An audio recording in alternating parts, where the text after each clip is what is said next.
Okay, this is my 2009 V-Star 1100 Classic, and I had an issue about 3 weeks ago.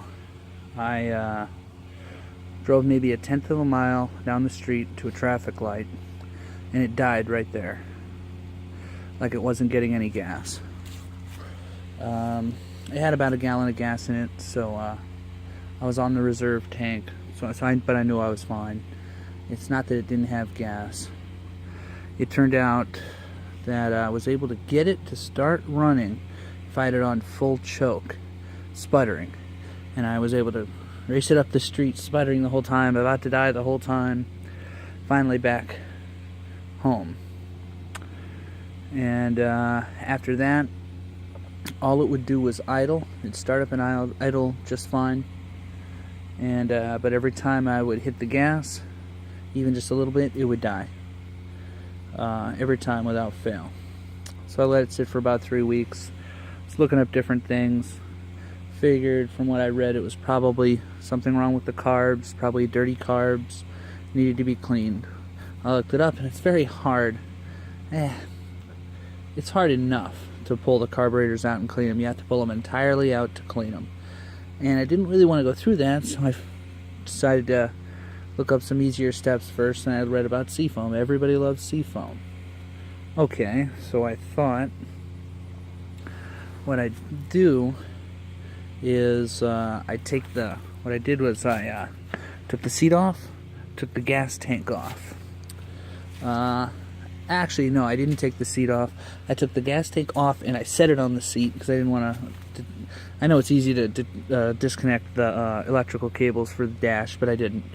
And what happens is when you take the gas tank off is you have to remove this line from the petcock here, and always make sure that your petcock is on off, or else it'll just start spewing fuel. I didn't make that mistake, but easily it can happen. And what'll happen is right about here, there's a little circular plastic ring that keeps the line from dropping down.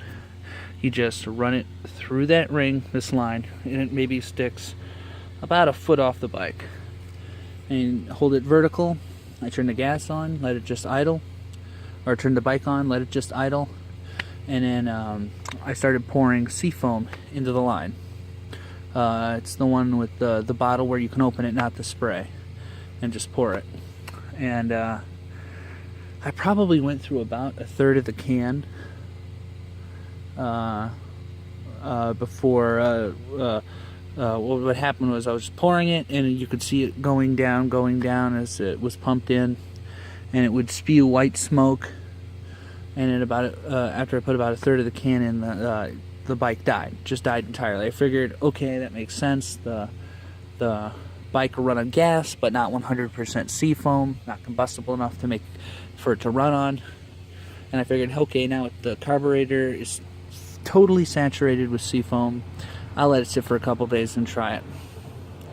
Well, I let it sit, came back a couple days later, and it turned, and it won't start. But kind of already figured that might happen. And then the next day after work, I went and I got a bottle of starting fluid. It comes in a spray can, and what I did was I removed the air filter box. This screw, you just take out this screw and this screw, and it comes right off. Pull straight toward you, and it comes right off. And then right about here, here's the intake. I would start it, and I'd spray it in. Well, first I sprayed it in, then tried to start it. It started for maybe a second, and it died. And what I did was I just kept hitting it, kept hitting the start, doing it. It died a couple of times. It would turn on for a couple seconds and die, turn on for a couple seconds and die. And eventually it actually kept running, and I would just spray it like every 2 seconds, like one little spray for like every 2 seconds. And then after, I was probably doing that for like 5 to 10 minutes. And finally it was on and stayed on. And it was idling. And I thought, okay, I'm not going to hit the gas. I'm not going to risk it dying. I'm just going to let it run. Let it suck the Seafoam through the gases and burn it out and suck gas into the carburetor, and then it'll be working fine. And I did that. I let it idle for about an hour. Then I came out after an hour, and I revved it, and it revved before it would just die instantly. It revved and revved everything. Everything was perfect. And then let it run for probably like another half hour, and then I turned it off. I took it for a ride after that, maybe around the block. Nothing was wrong, so I got a little more brave. Then I went maybe a mile down the road and a mile back. Everything was perfect. Then I rode it to work the next day. It was perfect, and I've been riding it ever since. I've been having problems for a while. I bought this brand new. This 2009 was I bought it brand new in 2014 with 0 miles on it. And maybe about a year after I bought it, so 2015, you'd have times where it'd be really hard to cold start. It would take choke, it would sometimes die, it would keep going like that, and you'd have to just keep starting it for it to finally rev. It would die at lights.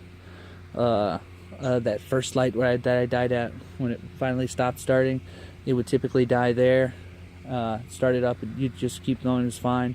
And for about 2 years, I've had problems with kind of a rough idle. It would idle, I thought, a little bit low. It would idle very low, and it would skip. You'd hear